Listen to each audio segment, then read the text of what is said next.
So we represent a wide variety of cultures in the room today, but I can guarantee there's one thing we all have in common, and that is that at one point in time, all of us were children, right? As children, we had imaginative potential.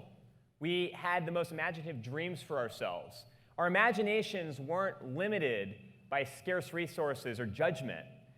Our imaginations were fueled by infinite possibilities. We dreamt of becoming superheroes. We lived through our passions. We expressed our emotions, and we had the wildest dreams. We had the most incredible visions for ourselves. Yet at some point in time, something changed for many of us, and we were told to grow up. We were told to become adults, to take on responsibilities, and to make sacrifices. We were told about work.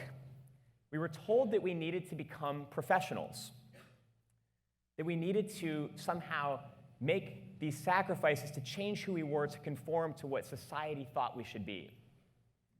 And for many of us, that meant living a life at work every day that lacked purpose, living a life where we weren't truly realizing who we were as superheroes. But how did this happen? Well, at the end of the 19th century, we realized something quite profound in the world, that we no longer had to make everything by hand. We could start to manufacture things with machines. So we built factories, and we needed to fill those factories with people to man them. But what we were offering those people was not the ability to discover their inner superhero. We were offering them sometimes menial work that wasn't inspiring. And that work needed to be somehow incentivized. And so what we did to incentivize them was we paid them. We promised them promotions. We promised them status. We created a transaction around work. And this work that we created wasn't really realizing the full potential of human beings. Over the last century, we've managed to actually perpetuate that factory model and, if anything, make it more complex. We've moved from conveyor belts to cubicles. We've moved from laborers to the modern-day professional. And we've defined professional success as one's ability to repeat the same task with greater proficiency. We've characterized what it means to be a professional as someone who is successful when they achieve high monetary wealth and a sense of social status. So we've taken these imaginative kids that dreamt of becoming superheroes, and we've told them they will grow up to become professionals. And when they do, they will enter perhaps an army of red mannequins that they'll conform to. We've told people that they will grow up to become professionals and not that they will grow up to become superheroes. And what we've done is we've characterized their futures around status and money. And there's a key flaw in us doing this. Status and money are two elements of work and life that exist in scarcity. There's a limit to the amount of money and status we can have. Yet we've managed to create environments that cause people to compete for these scarce resources instead of collaborate for those that exist in abundance. And what has been the result? Well, countless studies have pointed to the fact that work as we know it isn't working. Gallup estimates that 2 in 3 professionals are disengaged and unfulfilled in their jobs. That 30%, only 30% of our workforce is inspired and enriched by the act of working. So clearly, we're removed from a sense of purpose in our work every day. But how is it that we can find it? Well, it was 1942, in the height of World War II, in war-torn Austria, when a Jewish psychiatrist by the name of Viktor Frankl was captured by the Nazis. Frankl and his wife were sent to the Nazi concentration camp Auschwitz. And it was there that they were even moved to 5 months of slave labor. The Nazis took everything from Frankl. They took his possessions. They took his lifestyle. They took his freedom. But what Frankl would later write in his memoirs was the Nazis could take everything but one thing. They could not take Frankl's ability to choose how to react. It was in this choice of how to react that Frankl found purpose. And Frankl held on to that purpose every day in the harshest of oppression. And it was purpose that Frankl wrote ultimately what got him through the Holocaust. Frankl survived the Holocaust, and he taught us an important lesson about life. That purpose is possible for anyone in any environment, and that finding purpose is a choice that we each make every day.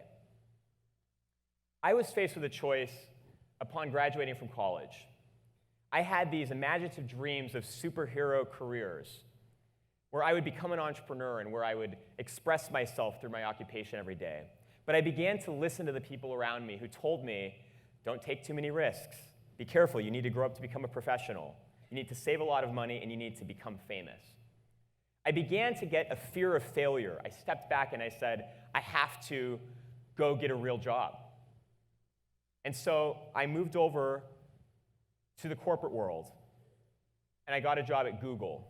Now, Google was a company that I respect, I put on a pedestal, and a company where I realized I could definitely find purpose. But I have to say, a few months in, entering into an operations-intensive role, I found myself not connected to other people, not growing, and certainly not making a difference. I found myself in a feeling of emptiness, lacking purpose. And I sat there, and one day had an inspiring conversation with a friend who knew me well, who reminded me of the story of Viktor Frankl, in fact, and reminded me that I was in much more control than I gave myself credit, but that I needed to search inside myself to discover the things that gave me purpose. I needed to ask myself that deep question of where am I at my best? And then I need to take action around the things that bring out the best in me. And I did this soul searching, and I realized that I wasn't an operator, I was a builder. That I needed to be creating relationships and connecting to people every day. And I reminded myself that I had this affinity and this passion for education. Well, Google had a division focused on education. And YouTube, a company that at one point in time was only cat videos, could actually become a place for educational content. Before I knew it, I got up the courage to start volunteering within YouTube, to start spending time over at YouTube. And before I knew it, what started as a voluntary opportunity at YouTube became a full-time job, and I found myself leading operations for YouTube's education division. It was there that I had a chance to make a difference. I felt like I was connected to my work. My work was an expression of who I was. I felt inspired every day. And I realized in stepping back that I was in my darkest period when I was listening to others instead of listening to myself. When I was getting caught up in the judgment of society and the conventional definition of success at work instead of truly looking at what brought me purpose. Julia Cameron was someone who inspired me at this juncture in life. She had a very interesting story as a young writer at the Rolling Stone who was introduced to Martin Scorsese, the director. They quickly married, and in what must have been a roller coaster of a year, they quickly divorced. And Julia found herself actually facing depression, which led to alcoholism and led to drug addiction. Julia, who once was writing every day, stopped writing. She found herself completely creatively blocked. She found herself telling herself and other people she wasn't even an artist anymore. She couldn't create. Every time she tried to put a pen to the paper, she stopped herself and said, I'm not capable. She finally began to make small changes, and she said, well, if I can't write, at least I can do one small thing every day. She began to journal every morning, even just for 30 seconds, a minute, 2 minutes. Before she knew it, she got back into this routine. She gave herself some permission. This led her to ultimately create hundreds of new works, and it led her to actually write a book called The Artist's Way, where she wrote about her story.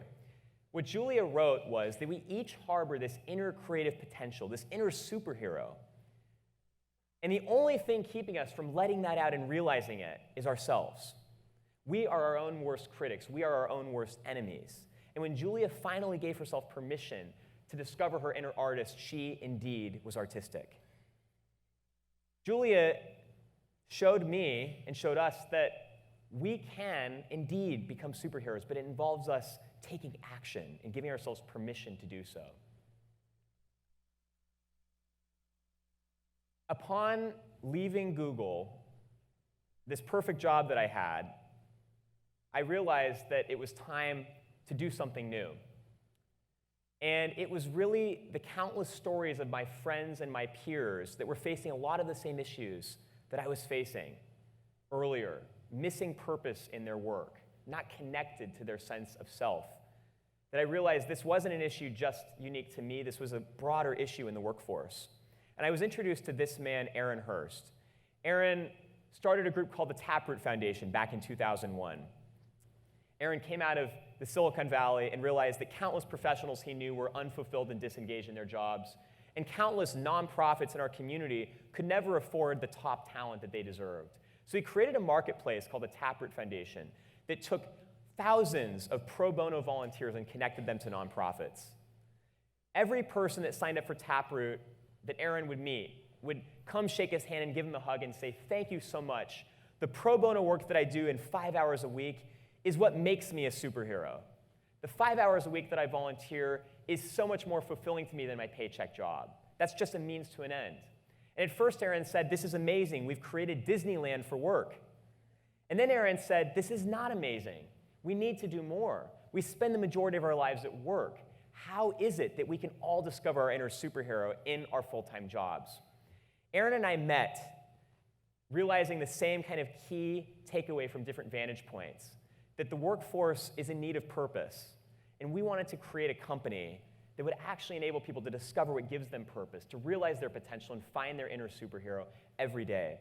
So we created a social benefit corporation called Imperative to lead the research and innovation around purpose.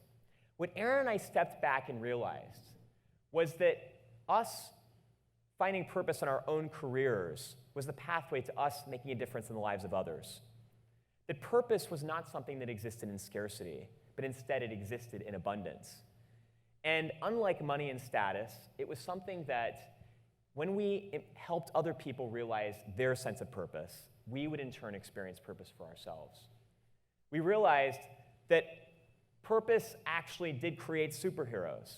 In our studies, we found that every single person working with purpose was not only healthier and more satisfied, not only higher performers for their organizations and better leaders, but actually better members of society. That when we worked with purpose and we found our inner superhero, we were equipped to make a difference in the lives of other people. In the end, what I realized is that we make a conscious choice every day, whether we'll live life in scarcity or whether we'll live life in abundance. Every day, we make a decision as to whether we'll grow up to become professionals or whether we'll grow up to become superheroes. Finding our superpowers is about doing more than just getting paid and getting promoted. It doesn't come from money and status. Finding our superpowers is not just from our genetics, and it's not just from our generation. Finding our superpowers comes from finding our connection to our sense of purpose. And every single day, we make a choice whether we will find purpose or not, whether we'll put ourselves in a place where we can discover that for ourselves. It involves searching within us. It involves listening to ourselves. As we learned from Julia Cameron, it involves taking action, giving ourselves the courage and the permission to go beyond ourselves to realize our potential. And finally, when we do, not only does it enable us to make a difference in our own lives, but it enables us to make a difference in the lives of others. What I've learned is that each of us has an inner superhero.